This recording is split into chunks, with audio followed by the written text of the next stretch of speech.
Bugün sizler bilen printerlar hakkında gaplaşamiz. Qaysi modelde printerini satib olsangiz, novi uchun ishlatadi. Agar sizni ishingizda nechik printer kerakligini bilmaydigan bo'lsangiz, aynan shu videoni ko'rib, bemalol narxlari bilan tanishishingiz mumkin. Hammasini esa videoning oxirida narxlar bilan tanishtirib chiqamiz.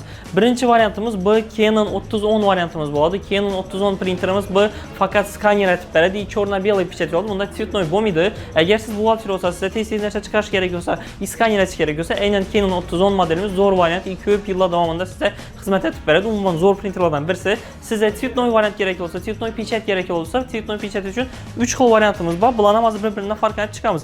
Birinchi varianti bu Canon Pixma bilan Epson L3210 modelimiz bor. Buni bir-biridan farqi ikkisi ham 4 xil kraskali bo'ladi. Oddiy pechat uchun ham yaraydi.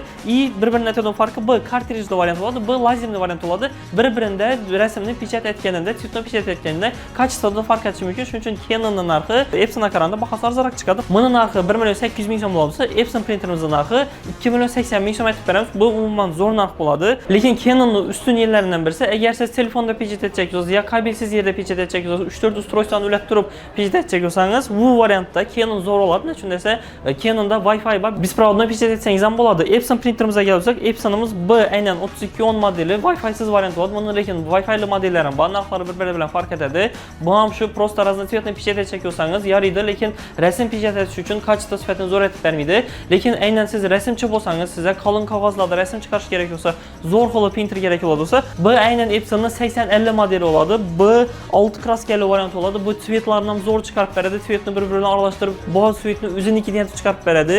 Shuning hisobiga qalin qog'ozlardan zo'r tez chiqarishingiz mumkin unda bemalol.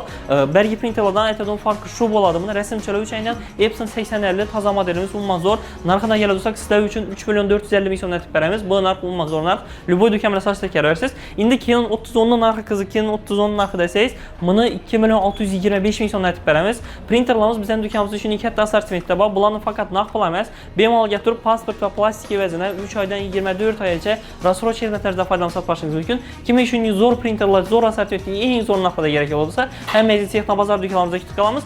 Bu printerimizni hozir xarid etish uchun pastdagi telefon nomerlariga telefon bo'ladi.